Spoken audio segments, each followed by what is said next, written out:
Wait a minute, look closely at your screen. What you are seeing isn't a modern fantasy concept art for an epic film, nor is it a depiction of a biblical apocalypse. This is a single wood panel oil painting, measuring just over 5 feet tall, completed nearly 500 years ago. It has been called the first true world landscape. It contains thousands of individually painted soldiers, an entire continent mapped from a bird's eye view, and a sky that looks as if heaven and earth are ripping apart at the seams.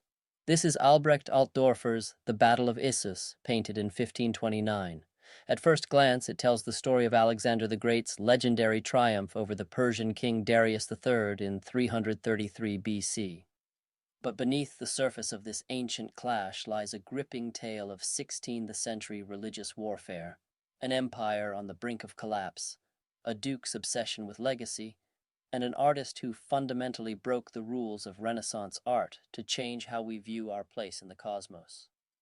Today, we decode the chaos, the geography, and the apocalyptic secrets of Altdorfer's ultimate masterpiece. Welcome to Story Behind the Painting, where we dive into the most famous art routes and learn a lot from that. To understand this painting, we have to look at it through two distinct lenses, the chaotic earth below and the cosmic expanse above. Let's dive straight into the madness of the battlefield. Right here, in the thick of a suffocating mass of armor and lances, is our protagonist, Alexander the Great. Altdorfer didn't paint him as an ancient Greek general, but reimagined Alexander as a quintessential European medieval knight charging forward with his lance lowered. And who is he chasing? Look at the figure in the ornate chariot, looking back over his shoulder in pure, unadulterated terror. That is King Darius III of Persia, whose armies are fracturing around him as he realizes he is lost. If you look closely at the thousands of miniature figures, you'll notice Altdorfer ignores historical accuracy and clothes the armies in the fashion of his own time. Alexander's heavy cavalry wear German steel plate armor, while Darius's Persian forces are marked by their exotic turbans, and courtly ladies appear in the camp. As your eyes travel upward, the human drama suddenly shrinks, and the painting pulls our perspective back to a staggering, divine bird's-eye view. We are viewing the entire eastern Mediterranean panorama, with the Nile Delta to the left and the Red Sea above it.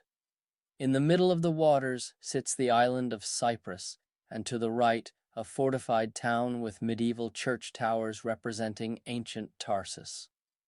Altdorfer based this vast geography on contemporary world chronicles and maps, turning a single battle into a global event.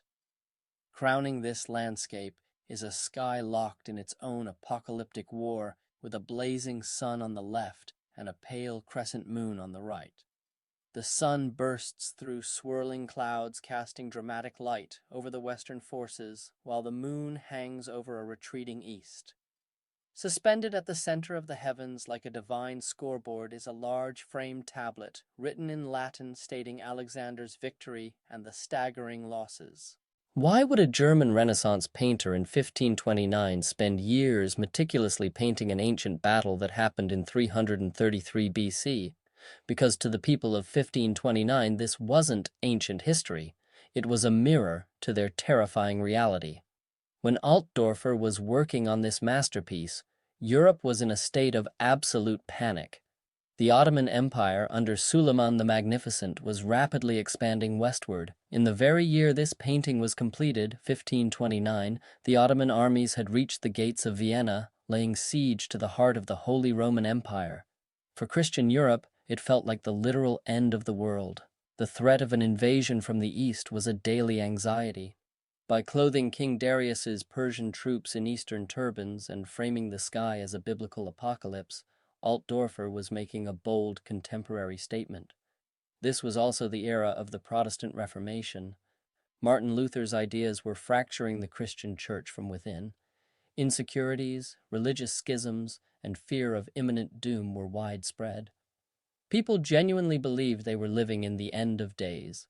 Altdorfer's painting tapped directly into this cultural psyche. The Battle of Issus wasn't just a celebration of a Greek king. It was a propaganda piece meant to reassure a terrified Christian Europe that, just as Alexander had defeated the Persians centuries ago, the West would once again triumph over the East under the watchful eye of God. To understand how this painting came to be, we have to meet the man who paid for it, Duke Wilhelm IV of Bavaria. Wilhelm was one of the most powerful rulers in Germany at the time. He was a staunch Catholic, ruling over a Bavaria that remained aggressively loyal to Rome despite the Protestant storm raging around it. But Wilhelm had a problem. His political strategy of shifting alliances with the Habsburgs and French kings had left him with very little actual territory or influence.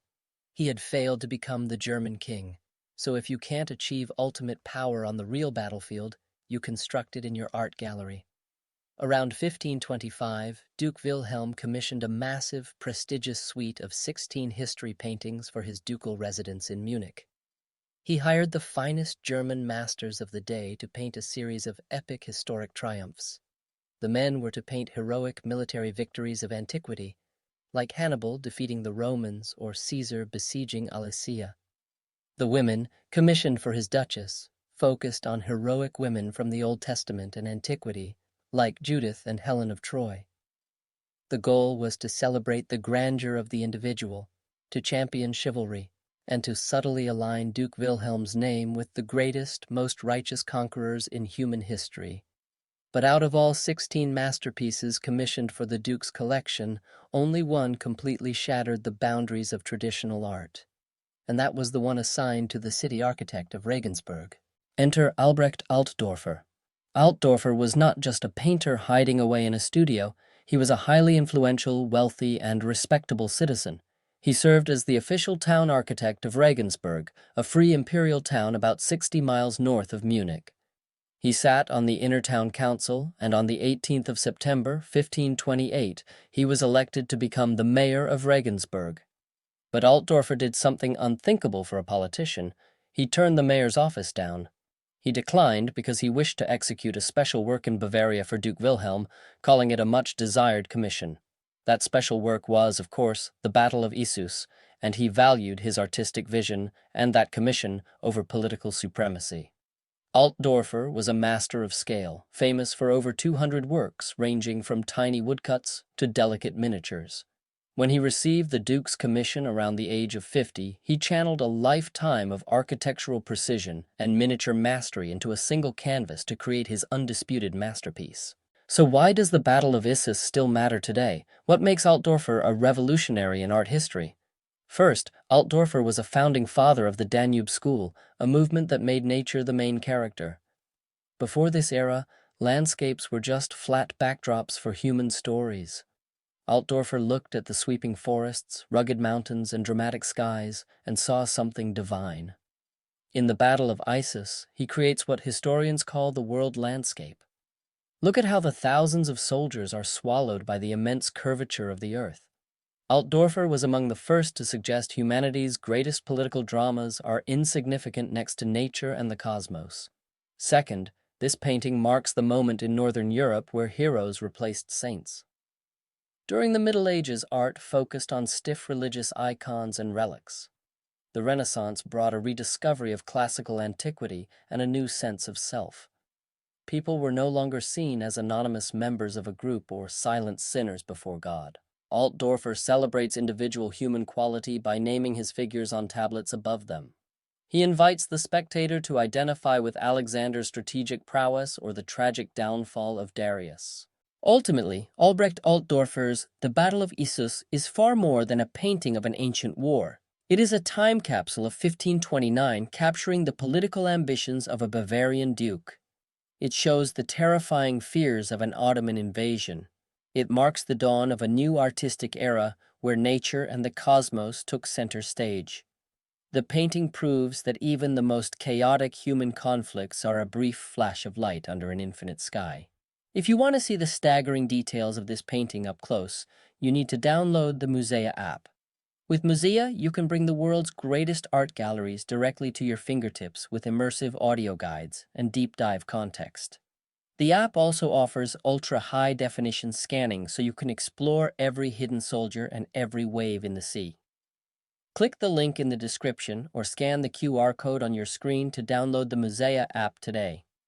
Don't forget to like this video, subscribe to our channel, and let us know in the comments what painting we should decode next. Thank you for watching, and we will see you in the next episode of The Story Behind the Painting. Fade to black as the Muzea logo appears with App Store and Google Play download badges. Welcome to Story Behind the Painting, where we dive into the most famous art works and learn a lot from that.